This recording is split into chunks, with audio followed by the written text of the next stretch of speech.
Hey y'all, this is Kim Renee Piper, and I'm giving y'all an update on the two girls that I had mentioned probably a week or so ago. One was 12 years old from out of Waxahachie, Texas, and the other was 11-year-old out of Livingston, Texas. One went missing February the 14th of this year, and the other one went missing February the 15th of this year. Okay.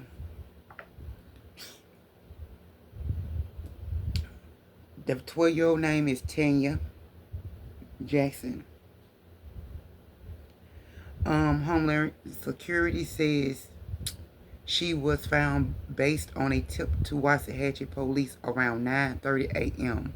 She was found alone in a motel about an hour, according to investigators. We got her. A woman said, I'm going to say a woman, from Homeland Security investigation. She's safe. When the officers knocked on the door, she opened the door, explained John, which is a supervisor, special agent from Homeland Security. She was cooperative with law enforcement. There was no altercations or confrontations with her. They immediately took her into safety. The Amber Alert was issued for the 12-year-old on Thursday morning. She appeared on Wednesday from Waxahachie home. And the investigators said they found clues from a cell phone she left behind indicating that she may be in serious harm. We found concerning text messages and social media messages that led us to believe she could be at risk in this situation.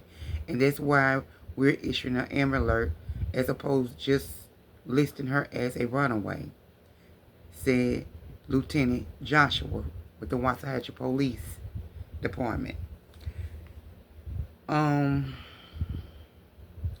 It go on and on and go on.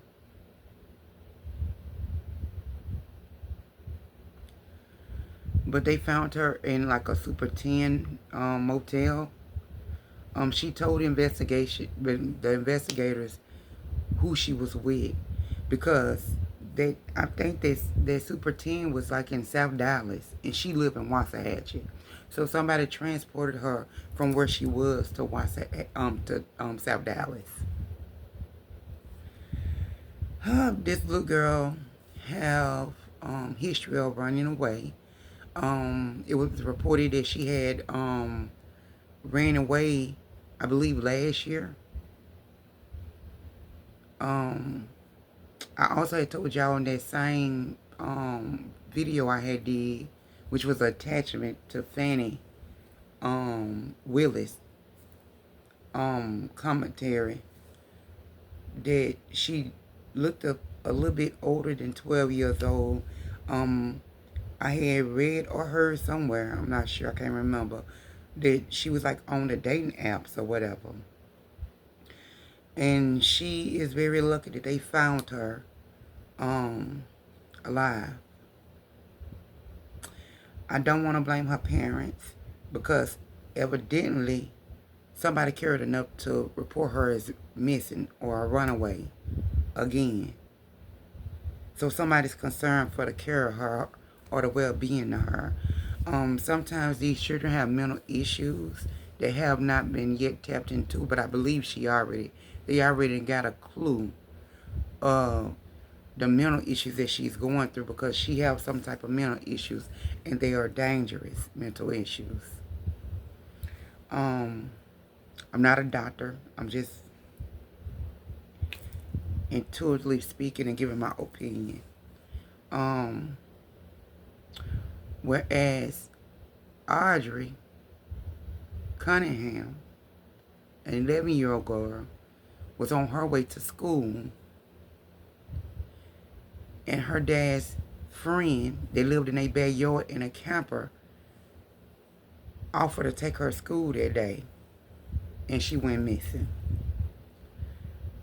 They found her near the Trinity River out here in Dallas, well, North Dallas. or North Texas. North Texas. She wasn't as lucky as Tanya. And what's so crazy about it is this was her dad's friend. Did what all he done did to her, because I see a lot, and killed her.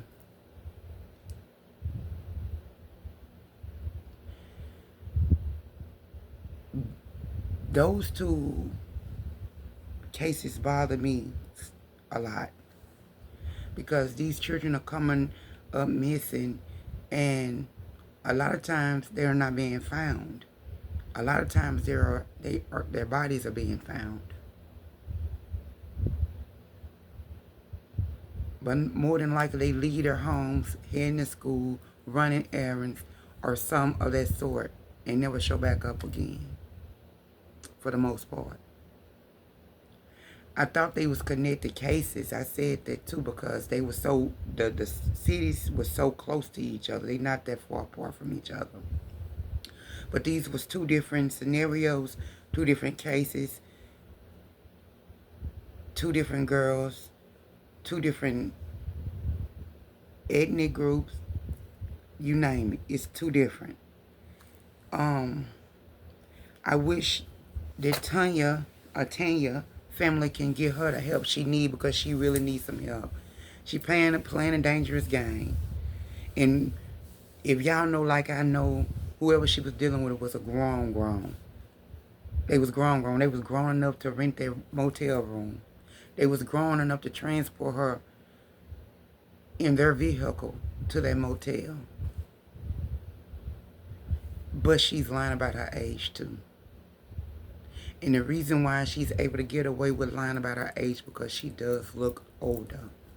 This is so dangerous on so many levels. She done ran away twice and been found twice. She's lucky. She's lucky. And she's not in tune or tapped into the dangerous situation she didn't get herself in. You know?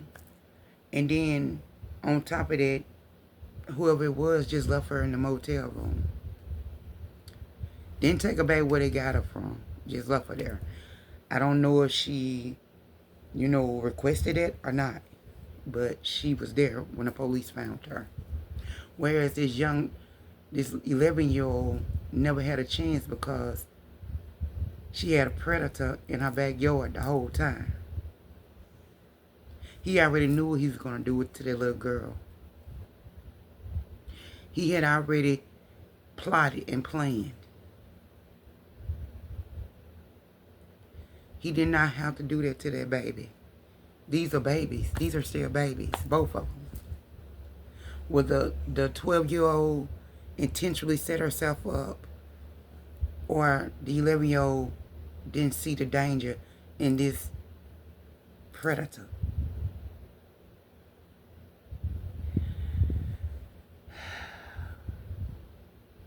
I'm happy Tanya was found, but I also feel some type of way for the family that lost their daughter to someone they thought was a family friend. It's not ever fair. It's always give and take. This evil just sit, lurk, and watch. And just imagine Tanya, the 12-year-old, all the lies she done told to be in the comfort of this man. Probably didn't know that she wasn't, a little girl, but can be possibly facing charges. They haven't made no arrest. They still investigating. But they probably ain't. He probably facing charges once they get through with their investigation. And it's not because he knew. He probably didn't know. She don't look 12 years old. And if she lying about her age, then It was a hookup. And she was fully aware of her age. She was fully aware. She on the phone testing what she testing to this dude. And he not even knowing her true age.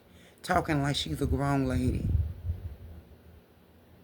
Her parents or whoever her caregivers, I know it's just pure trouble. You know, they trouble is a troubled household when it comes to her. And it's also dangerous because they held responsible for this child. They go against the grain every chance she gets. She's doing her. She's very disrespectful. Now, the 14th was a school day. Why she wasn't in school? Was Valentine's the 14th? Was it a day of... Yeah, I think it was a school day. I'm looking for the calendar, y'all. But I believe it was a school day. Why she wasn't in school? Why was this... Her main goal was to leave her home, to go be with a grown man.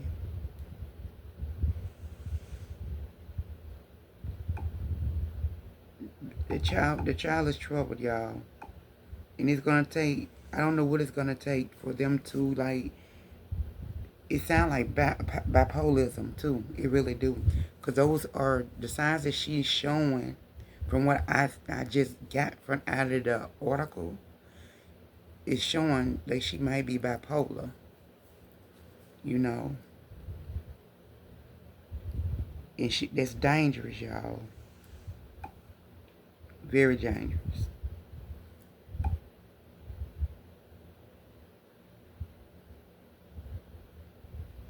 It's scary, too. I know she keep people worried, because they know she really just not right.